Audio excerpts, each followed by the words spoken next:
संत महापुरुषों, माफ कीजिएगा, आज के वीडियो में 2-3 सवाल मैं आपके चरणों में रखने की जरूरत कर रहा हूं, जिनमें पहले सवाल यह है कि क्या जो गरीब हैं, निर्धन परिवार से हैं, क्या केवल उन्हीं को सत्संग में जाना चाहिए, या फिर जो खाली रहते हैं सवेरे से शाम तक, जिन्हें कोई काम नहीं है, क्या ऐसे लोग ही सत्संग में जाते हैं, या फिर जो किसी समस्या से ग्रस्त हैं, परेशान हैं, केवल ऐसे लोग ही सत्संग में जाते हैं? क्या जो बहुत अधिक पढ़े लिखे हैं, नौकरी कर रहे हैं, बड़े बड़े बिजनेसमैन हैं, क्या ऐसे लोगों को सत्संग में नहीं जाना चाहिए, या फिर जो बहुत अधिक व्यस्त हैं, क्या ऐसे लोगों को सत्संग में नहीं जाना चाहिए?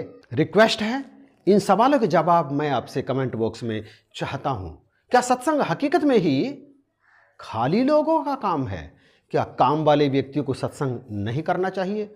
मैंने पिछले लगभग 29-30 वर्षों से सत्संग का स्वाद चख रखा है और लगातार इस रस को पी रहा हूँ। मैंने तमाम गुरु पीर पैगंबरों की वाणियाँ पढ़ी हैं और तमाम वाणियों में लिखा है, सत्संगत दुर्लभ संसारा, सत्संगत क्षण एक में प्राणी पावे सोए, कामधेनु और कल्पतरु जो सेवत फल होए, और तमाम इसी तरह की बातें कि तमाम मनोकामनाएं सत्संग में पूर्ण होती हैं। सबको सत्संग में आना चाहिए। कई ऐसे महात्मा, कई ऐसे सत्संगी मुझे मिलते हैं जो मुझसे अक्सर ये सवाल करते हैं कि संसार के तमाम लोगों ने उनसे इस तरह के सवाल किए हैं। हालांकि अभी तक मेरे सामने कोई ऐसा व्यक्ति नहीं आया जिसने मुझसे ये सवाल किए हों।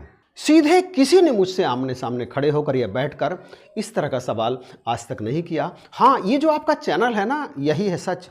इसमें कई वीडियो के कमेंट में इस तरह के सवाल आते रहते हैं। कहते हैं कि सत्संग, क्या फ़ायदा है सत्संग करने का?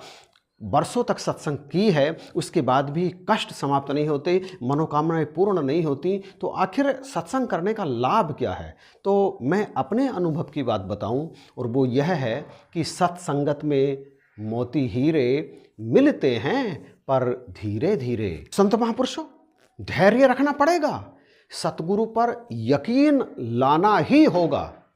निराकार को, अपने आप को निराकार के चरणों में, इस प्रभु परमेश्वर के सामने समर्पित करना ही पड़ेगा। यदि हमने ऐसा कर दिया तो फिर कुछ भी नहीं बचेगा जो आपको ना मिले।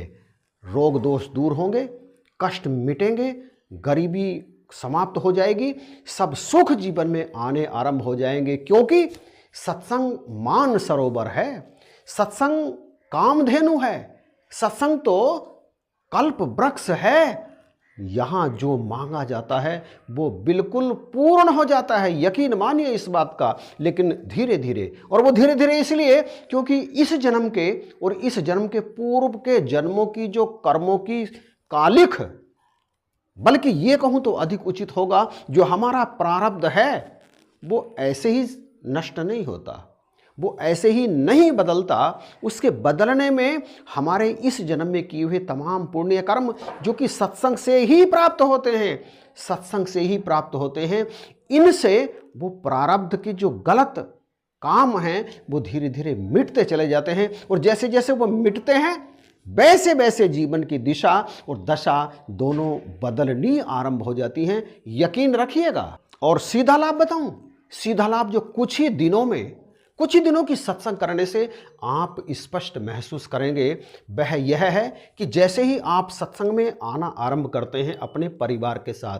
अकेले नहीं, परिवार के साथ, परिवार के जितने भी सदस्य हैं वो जब सारे के सारे सत्संग में आना आरंभ होते हैं, तो पहले ही दिन से आप में और आपके परिवार में अनुशासन की नींव पड़नी आरंभ हो जाती है। बच्चे वहाँ के वातावरण को देखकर उस वातावरण में ढलने का प्रयास करते हैं और प्रेम बढ़ना आरंभ हो जाता है। जब अनुशासन में बच्चे आते हैं तो आपकी बात मानना आरंभ कर देते हैं, आप अपने बच्चों की बात सुनना आरंभ कर देते हैं। और जब ऐसा होता है तो परिवार में सुख बरसना आरंभ हो जाता है। प्रत्यक्ष लाभ इस तरह का, तो कुछ ही दिनों में आपके बच्चे, आपकी जुबान, आपकी वाणी मीठी हो जाती है, बदल जाता है चरित्र धीरे धीरे। कुछ ही महीनों में तो आप ये सब स्पष्ट महसूस करेंगे। इसे कहते हैं सुमति।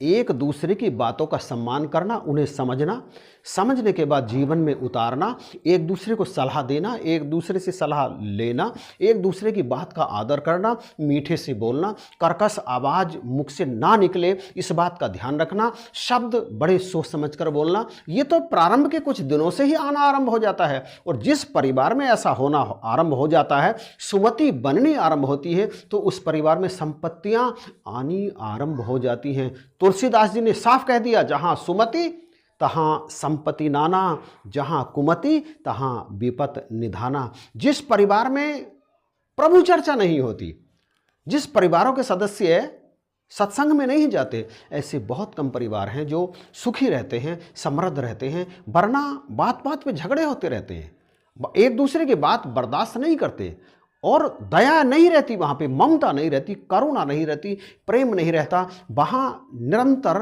मनमुटाव रहता है। ऐसे परिवारों में तो दरिद्रता भी रहती है।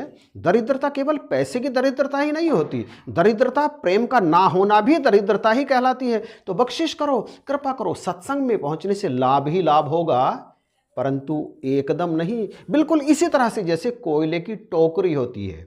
एक शिष्य ने अपने गुरु से कहा, गुरुदेव मैं तो बहुत समय से सत्संग कर रहा हूँ, 1-2 महीने नहीं बल्कि 2-3 बरस हो गए, मेरे जीवन में कोई परिवर्तन अभी मुझे आता हुआ महसूस नहीं हो रहा, आखिर ऐसा क्यों?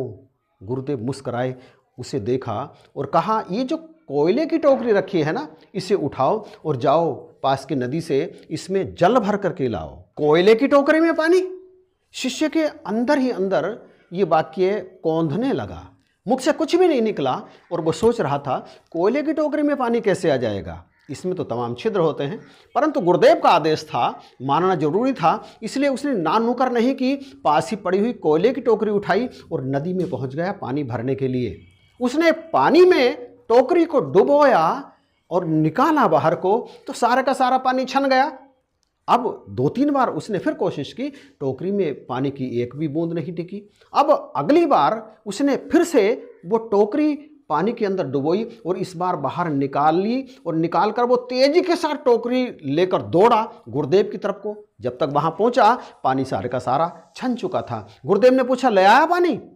शिष्य ने कहा, गुरुदेव इसमें तो हजारों छेद हैं, पानी इसमें टिकता ही नहीं, आया ही नहीं एक बूंद भी। गुरुदेव ने कहा, जा फिर से भर के ला। शिष्य फिर गया नदी में और उसने वही प्रक्रिया दोहराई। फिर से पानी टोकरी में भर के दौड़ा, गुरुदेव के पास पहुंचा, तब तक पानी की एक भी बूंद उस टोकरी में नहीं बची। गुरुजी ने फिर पूछा, पानी लाया भर के? कह रहा शिष्य, नहीं गुरुदेव, पानी रुकता ही नहीं इसमें। अब गुरुदेव ने कहा, फिर से जा।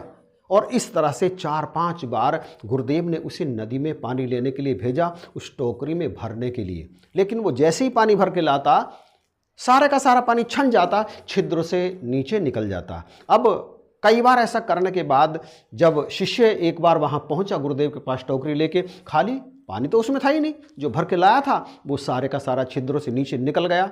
गुरुदेव ने पूछा, आया पानी? अब शिष्य ने कहा, गुरुदेव हार गया हूं, पानी भरकर लाते लाते मैं तो थक भी गया, हार भी गया, एक बूंद पानी भी नहीं टिकता इसमें। आखिर कैसे टिकेगा गुरुदेव, जब इसमें छिद्र ही इतने हैं? इस पर गुरुदेव मुस्कुराए, बोले, टोकरी मेरे पास लेकर के आ। और वो शिष्य टोकरी लेकर गुरुदेव के पास पहुंचा। गुरुदेव ने टोकरी नीचे रखवाई और टोकरी में देखते हुए बोले, बता, कुछ परिवर्तन तुझे टोकरी में दिखाई दे रहा है? शिष्य ने टोकरी को गौर से देखा और कहा, हाँ गुरुदेव, परिवर्तन तो है। गुरुदेव ने कहा, क्या परिवर्तन दिखाई दे रहा है? कहने लगे, पहले जो ये ज़्यादा काली थी ना, इसमें जो ज़्यादा स्याही पहले लगी हुई थी, कोयले की कालिख, वो अब धीरे धीरे पहले से काफ़ी कम हो गई है। अब गुरुदेव बोले, तुझे पता है ये कालिख कम कैसे हुई? शिष्य कहने लगा, गुरुदेव बार बार पानी भरकर लाने के कारण। गुरुदेव ने कहा, हाँ ठीक समझा तू, बार बार ये टोकरी तूने पानी में डुबोई, नदी में डुबोई, वहाँ से पानी भर के लाया, तो ये कालिख धीरे धीरे कम होती चली गई और तुझे पता चला? कहने लगा, नहीं गुरुदेव, पहले तो मुझे पता नहीं चला। कहने लगे, इसी तरह से सत्संग में जब जाते हैं ना, तो लाभ पहले ही दिन से आना आरंभ हो जाता है, मिलना आरंभ हो जाता है, परंतु पता नहीं चलता।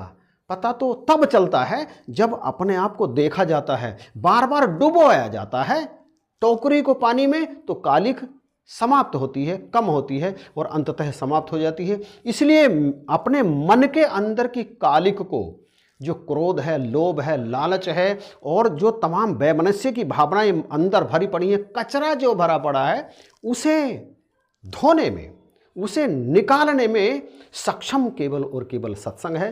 परंतु ये जल्दी नहीं निकलता, ये धीरे धीरे निकलता है और जैसे जैसे निकलता है वैसे वैसे अंदर स्वच्छता आनी आरंभ हो जाती है, सुमति सहमति आनी आरंभ हो जाती है। और जब ये सब होता है ना, तो फिर परिवर्तन अपने आप को भी महसूस होने लगता है। इसलिए सत्संग में जरूर आना चाहिए। जो नित्य निरंतर सत्संग करते हैं ना, उनकी सहन शक्ति बहुत अधिक बढ़ जाती है। वो और उनके बच्चे कभी स्ट्रेस में नहीं आते, टेंशन फ्री रहते हैं, वो कभी डिप्रेशन में नहीं आते। कितनी ही बड़ी परेशानी उनके सामने आ जाए, वो कभी सुसाइड नहीं करते। इसलिए सत्संग करना है बहुत ज़रूरी, क्योंकि सत्संग करने वाले की दिशा बदल जाती है, उसकी सोचने की तरीका बदल जाता है, उसके जीवन में सुख उतरने आरंभ हो जाते हैं, उसकी सहन शक्ति बढ़ जाती है, उसकी दृष्टि बदल जाती है, उसके शब्द बदल जाते हैं और वो खुद भी बदल जाता है। इसलिए सत्संग करने वाले को सदा ही परमेश्वर का प्यार मिलता है, वो अपने सतगुरु का प्यारा बना रहता है। तो कृपा करो, बख्शिश करो, सत्संग के बारे में आपकी क्या राय है। और जैसा कि शुरू में सवाल खड़े हुए हैं, उन सवालों का जवाब आप कमेंट में दीजिएगा जरूर कि उन सवालों के जवाब में आपकी अपनी क्या राय है। इन्हीं शब्दों के साथ आप सभी से इजाज़त चाहूँगा। आप सभी को जय हिंद, नमस्कार और प्यार भरी धन्यवाद।